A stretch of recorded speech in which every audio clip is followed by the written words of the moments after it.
Om.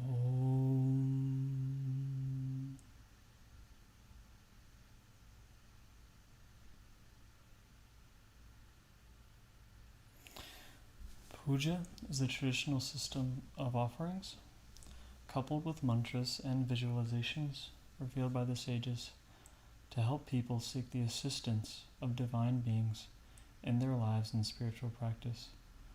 Puja ceremonies can be simple, as in the case of the offerings made daily in the homes of millions of Hindus, or extremely complicated, as are the rituals of temple consecration, which require the participation of hundreds of devotees and dozens of well-trained priests. The oil lamps, fruits, flowers, water, herbal incense, and other offerings provide prana, or subtle nutrients, for the devas and other inner realm beings to send blessings to the physical realm. The sacred mantras open a channel to the inner realms. The effects of puja are powerful to bring about peace and healing. During puja, problems are mysteriously resolved, and answers to difficult questions arise spontaneously by the grace of the many inner plane beings working to fulfill our prayer. Empowered by the sacred mantras and offerings, we are conducting a simple Pancha Puja of 5 offerings. These offerings relate to the 5 elements and are pushpa, a flower, which symbolizes the ether element, gandha, or sandalwood paste, connected to the earth element, thupa, incense, symbolic of the air element, deepa, light, symbolizing fire, and naivedyam, food relating to water.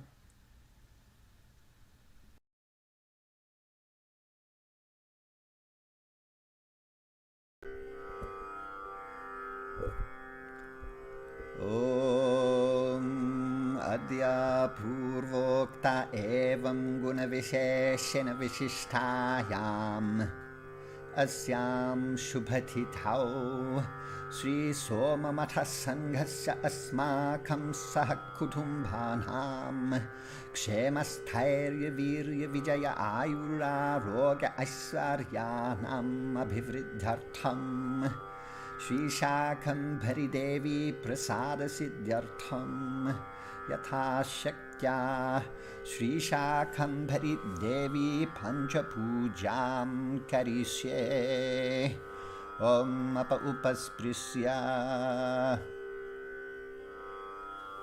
Om Jata Veda Zezunavama Soma Marathi Hato Nidahati Vedaha Sanah Parshadati Durgani Vishvanaveva Sindhum Duritatiknihi Om Am Sham Shakambhari Devye Namaha Om Bhurbhuvasvaha Asmin Chitrapathe Sri Shakambhari Devim Avahayami Sthapayami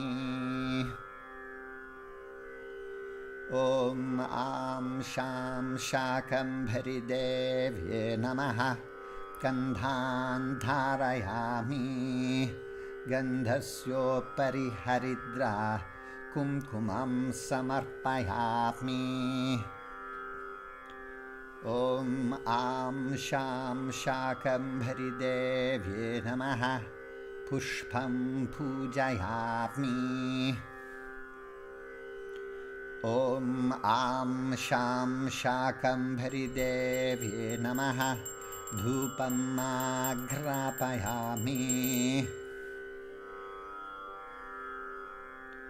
Om Am Sham Shakambhari Devye Namaha Deepam Darshayami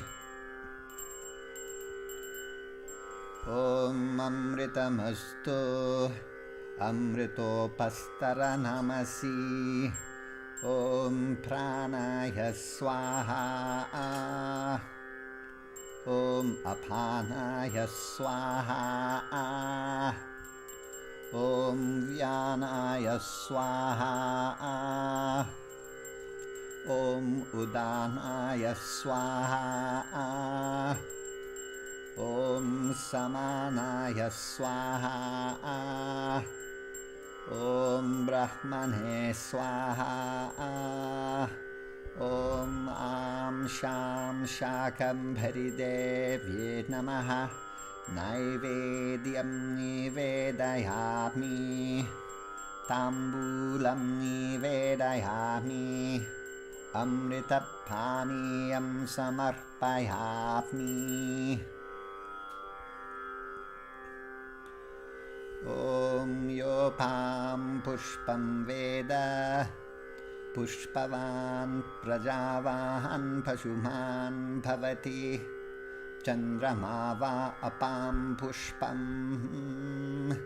Pushpavan Prajavahan Pashuman Bhavati Ya evam Veda Yopamayatanam Veda Ayatanavan Bhavati Rajadhirajaya Prasaya Sahine Namo Vayam Vahi Shravanaya Kurmahe Same Kaman Kama Kama Yahmahyam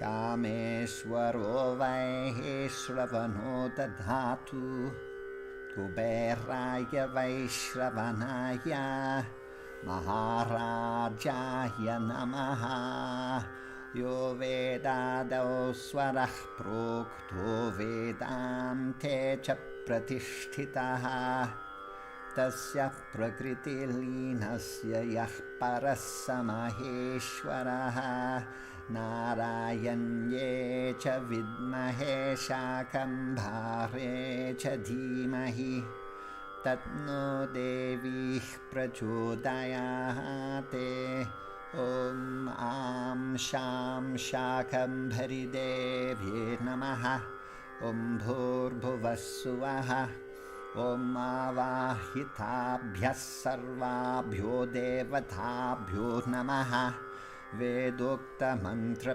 Pushpanjalim Samarpayami Kale Varshantu Parjanyaha Prithive Sasya Sahitni Desho Hyam Kshobharahitaha Brahmana Sandhu Nirbhayaha Bhagavata Sandhu Nirbhayaha Sajjana Sandhu Nirbhayaha Sarvechana Sandhu Nirbhayaha Swaste Prajabhyah Paripalayantam Nyayena Margena Mahimahishaha Go Brahmanebhyah Shubhamastu Nityam Lokah Samastha Sukhino Bhavantu Aim Kara Hrim Kara Rahasya Yukta Shrim Kara Gudhartha Mahavibhutya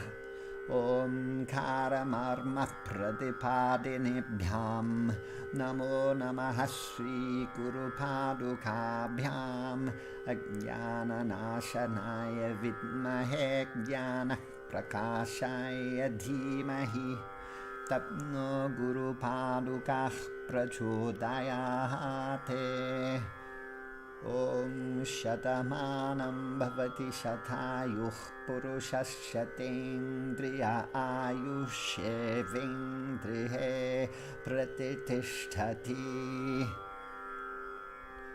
Om Sahatna Vavatu Sahatna Bhunakto Sahaviryam Karavavahai Tejasvinavadhitamastu ma vidvishavahai Om Shanti Shanti Shanti Om Tatsate Shri Devi Arpanamastu.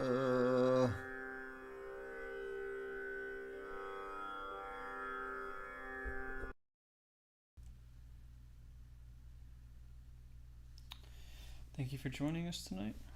We offer this Sangha freely. Remember to join our Patreon donate, volunteer, and spread the word about our upcoming move. Namaste.